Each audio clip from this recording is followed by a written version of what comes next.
Greetings, everyone. Today I would like to read a short story from my continuing collection of short stories under the title of Human Equation, Volumes 1 and 2. This one is called The Unexpected Salvation of Melissa Padgett. Melissa was having another of her sleepless nights. The more she tried to quiet her mind, the more she found herself in turmoil. She had a vague idea of her own unhappiness. Her state of mind was not helped by the loud conversation her parents were having in the living room downstairs. I wish they would stop that fighting, she thought. Harvey Padgett was pacing the room. His facial muscles were exceedingly stretched against high cheekbones. His eyes were wide open and his right hand was clenched in a fist. "I'm tired of your disregard for my feelings. All you seem to be concerned about is your career. You don't care about the way the house looks, or about Melissa, or about me." Cynthia was not outwardly intimidated by Harvey's posturing, although she was a bit frightened by his anger. She was prepared to go on the offensive, for she felt that her integrity was at stake. "Harvey, you're being ridiculous. I never see you picking up after yourself or giving me a hand with child care. Because I'm a woman, you expect me to do all the domestic chores." "Here we go again, always the feminist. I suppose you lay a guilt trip on all your male patients." Harvey's complexion was growing red with anger. "It's the same old bullshit," he yelled. "Don't you use that language with me. Melissa will hear us." "Ah, yes, the cool and collected shrink. Why don't you just leave me alone?" "You're such an asshole," Cynthia retorted and walked deliberately upstairs. Harvey was left there with his inconsolable rage. "Run away, go ahead," he yelled as he heard the door of her bedroom slam shut. He went to the hall closet, his mind in severe turmoil. He hurriedly found his coat, put it on, and left the house. Melissa could hear the Volvo speeding off into the night. Melissa was in her bed, feeling miserable. She was a sensitive child and prone to take circumstances of her life very seriously.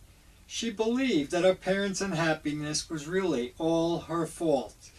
These oppressive thoughts kept her awake most of the night. She finally succumbed to sleep, but only out of complete exhaustion.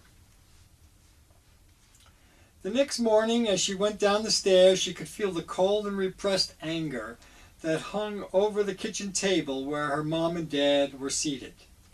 Seeing Melissa's pained expression and obvious reluctance to join them, her father felt guilty and said, "Melissa, what's the matter with you? You're late. Eat your breakfast. You have to go to school." Cynthia immediately came to her child's defense. "Why don't you leave the child alone? Yelling at her will not help the situation any." "Very well then," he said. "I'm late for work anyway. Why don't you two work it out?"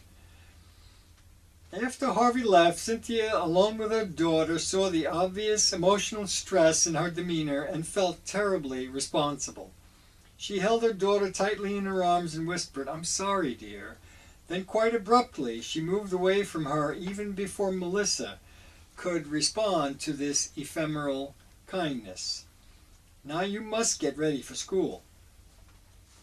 Harvey and Cynthia recognized the pain they were causing their daughter. They vacillated between either patronizing her or becoming openly hostile.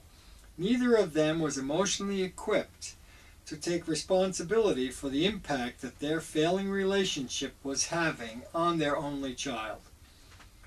Melissa had an unsettling time in school that day, continually distracted by the unhappy thoughts that plagued her.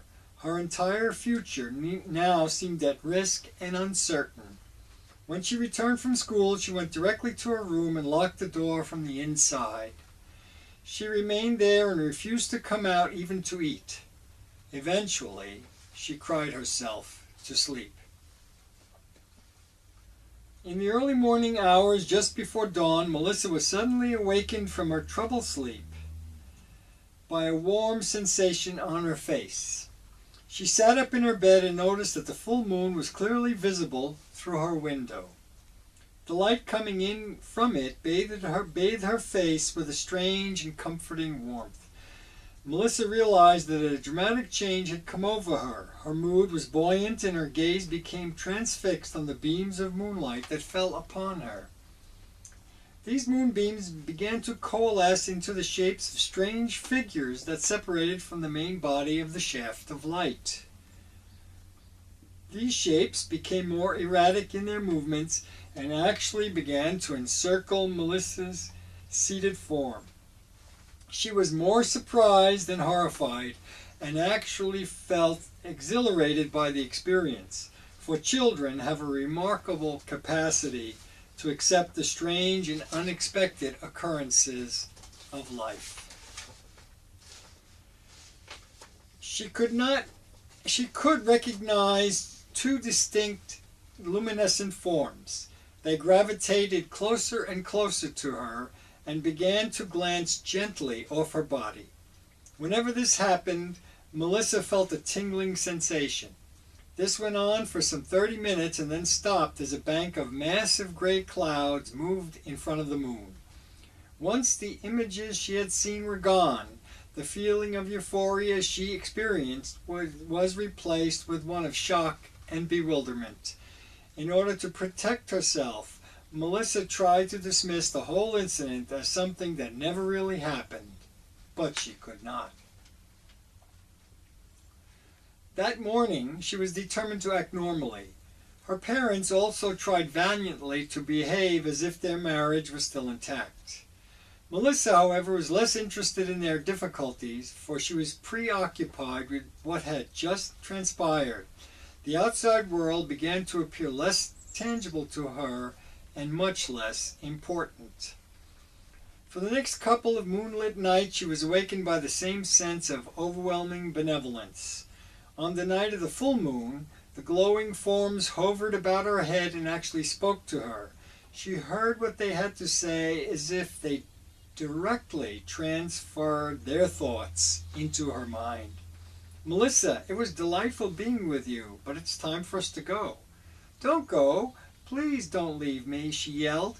She called out so loudly that her parents were startled from their sleep and rushed to her bedside. "Melissa," her father said, "what's the matter? Who were you shouting at?" "Nothing, Daddy," she answered. "I must have been talking in my sleep." Melissa's behavior over the next month worried her parents, who began to realize how distracted she had become. She would spend hours looking up at the sky while talking to herself. She would often act as if her parents were complete strangers and seemed to show no interest in the things that she had previously enjoyed. They did not know what to think of it. Cynthia suspected it was their constant bickering with each other that made Melissa emotionally unstable. Melissa, however, did not seem unhappy. Quite to the contrary, she seemed to be in remarkably good spirits. Harvey, on the other hand, surmised that she had become interested in boys to the extent of being continually distracted from the ordinary events of life. None of these explanations adequately described Melissa's peculiar moods. Her parents finally decided that regardless of the cause of her behavior, the behavior itself was unacceptable, and that Melissa required discipline. Ironically, they concluded that a suitable punishment was to confine her to her room after dinner for a month, or until her schoolwork and general behavior demonstrated noticeable improvement. Melissa could not be more pleased with such a decision. When the moon once again arrived at Melissa's window, she awaited the arrival of the moonbeams with great excitement. As expected, the ethereal forms danced around her, but this time they remained in more intimate contact with her. On one particularly close encounter, Melissa asked, "Who are you? Are you part of my imagination?" They answered her telepathically. No, we are not imaginary. We are quite real. We call ourselves Mylons. We wander the universe by traveling upon beams of light. We are constantly in search of beings with whom to share our happiness. We realize that you could use our attention. That is why we are here. Oh, wonderful, Melissa said. Will you play with me then? Of course, they answered. Quite suddenly, they transformed themselves into translucent ponies with golden manes. Come right upon our backs, they beckoned. Melissa was ecstatic. How did you know I love ponies? Your mind speaks to us. Come play while the moon is still out. The ponies pranced about the room with Melissa taking turns upon their backs. The hours they spent together brought Melissa an eternity of joy and gladness. When the moonlight finally gave way to the dawn, her companions vanished, but not before they consoled her with the promise that they would return. The month of confinement passed in this way. Outside the boundaries of her magical room, however, her world was rapidly disintegrating. The arguments that dominated her parents' lives were not in themselves of a serious nature. What made the situation impossible for them was the quality of stubborn and dogged independence they both shared. Compromise was not possible for either of them. The atmosphere of continual conflict without any hope of peaceful resolution eventually became unbearable. Melissa had become so involved with her visitors that matters of worldly significance were of little importance to her. She had forgotten the anxiety and apprehension she had felt about her parents. It therefore came as a rude shock to her when her parents announced they had planned to get a divorce. Melissa, her mother said softly, I would like you to live with me after your dad and I separate. Wait a minute, Harvey interjected. You move in right away, don't you? We haven't talked about this. You're such a jerk, Harvey. Why don't you just grow up? With Melissa an unwilling witness, her parents got involved in a vicious argument, becoming totally oblivious to her presence. It was at that moment that Melissa came to understand the kind of truth that is so terrible for a child. Both parents were far too selfish and too preoccupied with their own petty grievances to love her. This realization made Melissa feel horribly alone. She quietly withdrew to her room and closed the door with a sense of finality. Her parents could still be heard arguing outside. As Melissa sat somberly upon her bed, she heard voices. They spoke to her sweetly. Melissa, you will never be happy here. Come away with us. Travel with us among the stars. Melissa was startled. But how did you get here? It is still daylight and the moon is not out yet. We can travel on sunlight as well, but you cannot see us in the light of day. But how can I go with you? I'm human. We will teach you how to direct your mind and shed your human form. Don't be afraid. Come join us. While all this was going on, her parents were still fighting. They were not aware of Melissa's absence until they heard a strange sound coming from her room.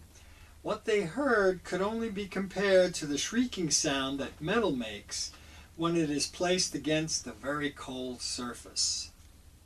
What was that? Harvey asked.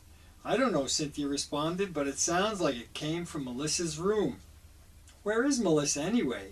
They both became very alarmed and immediately went to investigate. Melissa, her father called out as he opened the door to his daughter's room. A warm wind touched the faces of her parents as they entered. A well-delineated beam of light fell upon Melissa's empty bed, and what seemed like 3 tiny balls of pale illumination darted out the window, disturbing the window curtains as they went by. Only a deep silence remained behind. 2 terribly confused parents clung to each other, unable to grasp the meaning of what they had just witnessed. The end. Thank you.